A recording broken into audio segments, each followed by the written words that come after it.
Hey guys, and welcome to the Top Table Gaming video. This is an unboxing video for the new set from Forge World.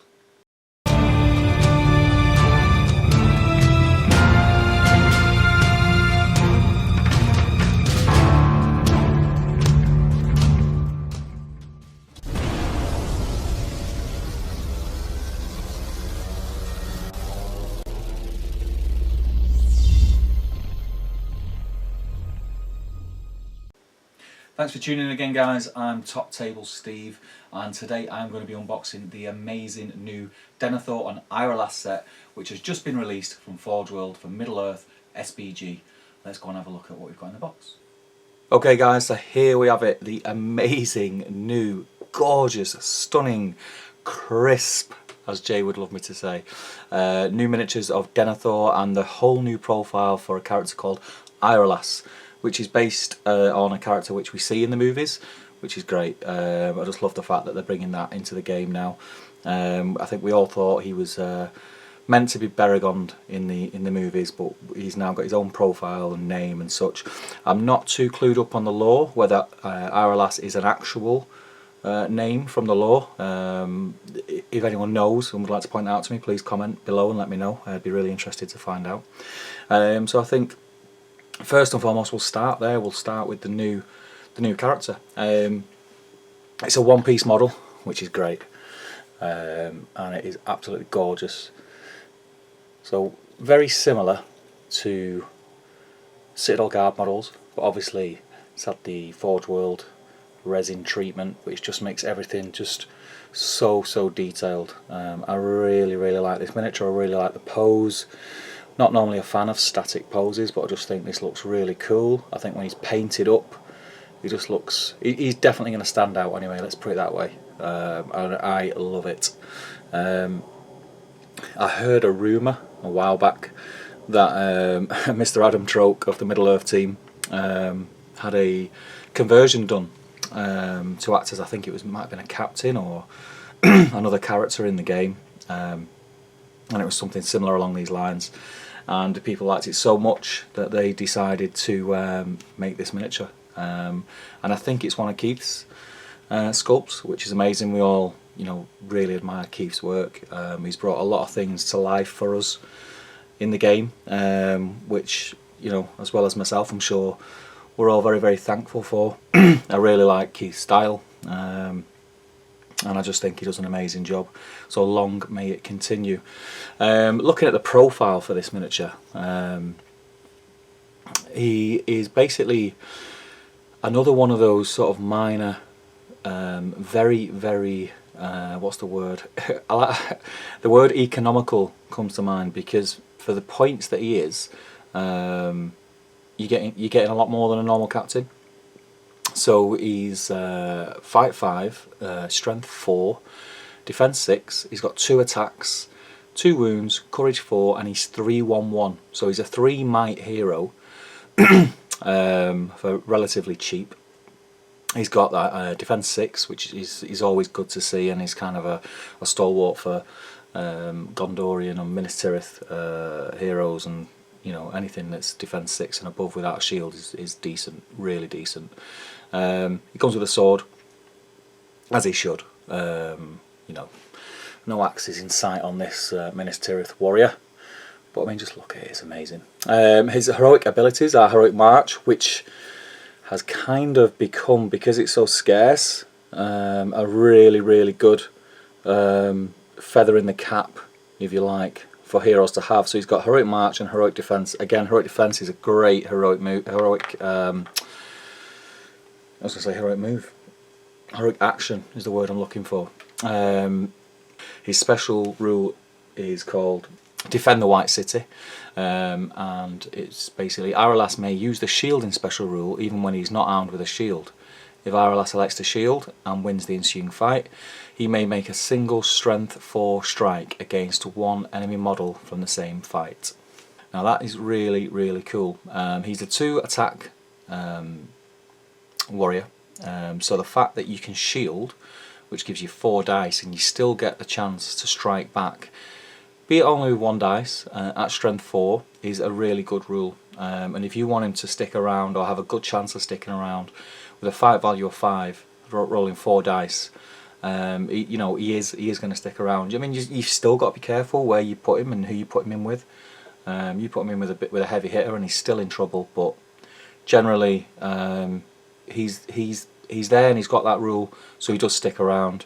He's got the bodyguard rule. He can charge into the things that are going to cause you issues, and he doesn't have to take a courage check to do so, and then he can roll 4 dice to defend against that if need be. So if you wanted something to be held up for a turn or two, he's going to be great for that. It's really, really good. I really like his special rule. It's unlike anything we've seen really before in the new characters. I know the Oakenshield has a similar rule, and I don't see why something of that ilk can't be used elsewhere, just like they have done here. So I think all in all they've done a really good job of making him different from all the other sort of minor to mid-tier heroes that we have for Minas Tirith, because there is a lot, which is cool. I love that. I love that. Just a lot of options to pick from. So yeah, he's different enough to give you something to think about when you're picking your army, and I think he's amazing. So on to Denethor. Denethor is a miniature that I don't think anyone seen a new release of coming. Totally took me by surprise, but when I seen it I was like, wow, I need that. I need that miniature. And I have been known to field Denethor quite a bit in my early days Minas Tirith armies, because his profile is so cool. He does have a bit of an Achilles heel in the Broken Mind rule, which basically means he has to take a courage check every turn, and you really don't want him to fail that courage check. As long as he passes, you're fine, and he has like enough in his arsenal with the 3 will and what have you to make sure he passes. But them later turns in the game, maybe when you've used that will up, either resisting spells or to bump up your courage checks, it might become an issue. But I've never known it to become an issue. I don't think I've ever failed a courage check with the Denethor when it comes to the excuse me, the Broken Mind special rule. And if you don't know what the Broken Mind special rule is, it's at the start of every turn before priority is rolled, the controlling player must take a courage test for Denethor. If the test is passed, all is fine. If the test is failed, Denethor is controlled by the opposing player until the end of the phase of that turn. Whilst under the control of the opposing player, friendly models cannot target Denethor with shooting attacks or magical powers that cause damage, and may not make strikes if they beat him in a fight. There is sort of a caveat, if you like, to that, which is if Boromir is part of the same army as Denethor, then Denethor will automatically pass these courage tests so long as Boromir is alive. Should Boromir be slain, then Denethor will automatically fail the next courage excuse me, fighting off a cold at the moment. The next courage test he must take for this special rule.